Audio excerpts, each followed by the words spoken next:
Assalamu alaikum everyone. Our today's topic is osmoregulation in animals for FSC part 2.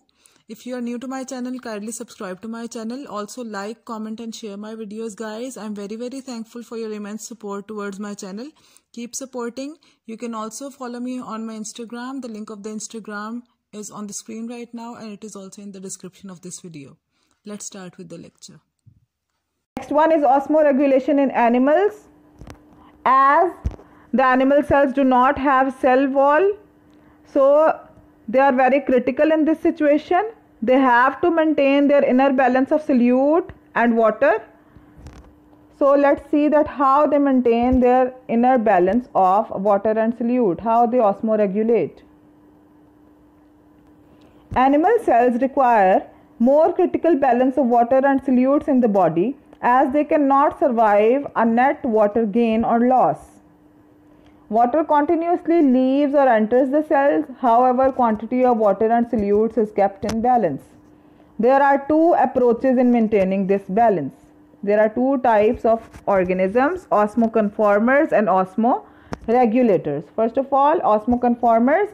Osmoconformers are those organisms in which the cells are isotonic to the external environment. The net water entering into the cell will also leave the cell at the same time, and there will be no change in the overall shape of the cell. Animal body fluids are kept isotonic to the external environment, even for marine or saltwater environment. These animals do not require actively to adjust their internal osmotic state, therefore they are called as osmoconformers. So they do not need to release the excess water or excess salts because their body fluids are kept isotonic to the external environment. Examples include hagfishes and bony fishes. Note down the examples also. And sea stars or starfish are also osmoconformers. Next one are osmoregulators. Osmoregulators are those organisms whose body fluid concentrations are either hypertonic to the external environment or hypotonic to the external environment. For example, if the external environmental conditions are hypotonic, such organisms will release diluted urine, and if the external environmental conditions are hypertonic, so they will release concentrated urine to release excessive salts from their body. Examples of the osmoregulators include the organisms that live in marine, freshwater or the terrestrial environments. Let us have a reading.